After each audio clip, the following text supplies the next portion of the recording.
Stage पर खड़ी थी दुल्हा और दुल्हन, तभी सनकी आशिक आकर दुल्हन पर कर दिया फायरिंग। आगे जो हुआ उसे जानकर आपका भी बैठ जाएगा कलेजा। जीवन की नई सफर की शुरुआत करने वाली थी दुल्हन, लेकिन मिनटों में सब कुछ हो गया बर्बाद। बिहार से यह खबर सबको कर रहा है हैरान। जी हाँ, जरा सोचिए, दरवाजे पर बारात आ चुकी है, सभी लोग नाचने गाने में व्यस्त थे।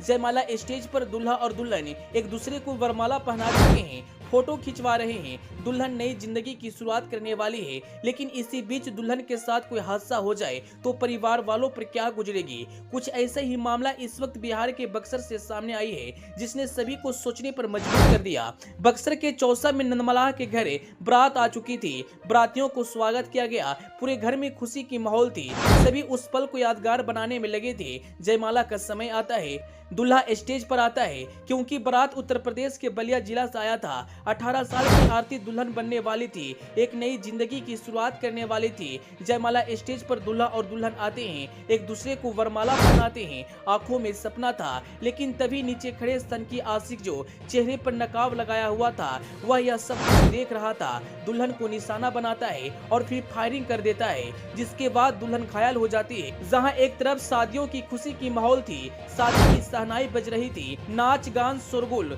गांव मोहल्ले रिश्तेदार सभी इस पल को यादगार बनाने में लगे थे। लेकिन जैसे ही लड़की पर फायरिंग होती है, वह घायल होती है और तुरंत घर में कोहराम मच जाता है। रोने चिल्लाने की आवाज, आनंद फानन में परिवार दुल्हन को अस्पताल लेकर जाता है। और जैसे यह खबर सोशल मीडिया पर आई, आग की तरह वायरल हो गई। जरा सोचिए, एक शादी का माहौल जो मिनटों में माता में बदल गया। दुल्हन की अरमाने और दूल्हे की सपना सब टूटकर बिखर गया। पास में दूल्हा बैठकर दुल्हन को संभालते हुए भी नजर आया। अक्सर आप फिल्मों में देखते होंगे, अगर तुम हमारी नहीं हो सकी तो हम किसी को होने नहीं दूंगा। और कुछ ऐसा ही हकीकत में हुआ है, जो सभी को हैरान कर दिया।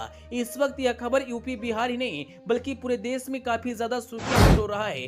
खबर वायरल होने के बाद लोगों का कहना है, उस युवक को ऐसा नहीं करना चाहिए था, क्योंकि जोश में लिया गया फैसला बहुत गलत होता है और फिर सिर्फ पछतावे के सिवा कुछ भी नहीं रह जाता। जिस घर में खुशियों की माहौल थी, वहाँ अब खुशी गायब हो चुकी है। सभी का रो रो कर बुरा हाल है। हालांकि उस लड़की के साथ क्या कुछ हुआ, आइए जानते हैं। हालांकि लड़की की स्थिति स्थिर बताई जा रही है और उसे आईसीयू में रखा गया है। वहीं लड़की के घर वाले से पूछा जाता है, तब उनके घर वालों का कहना है, वह लड़का हमारी बेटी से एक तरफा प्यार करता था, हमारी बेटी उस लड़के से प्यार नहीं करती थी और इसी का वह बदला लिया है। हालांकि आरोपी को पुलिस गिरफ्तार कर चुकी है और उससे पूछताछ कर रही है। लेकिन जरा सोचिए, अगर सही समय पर उस लड़की को अस्पताल नहीं पहुंचाया जाता तो एक बहुत बड़ा हादसा हो जाता। खैर, आप इस पूरे मामले को लेकर क्या कुछ कहना चाहेंगे, अपनी राय कमेंट बॉक्स में जरूर बताएं। Bureau report.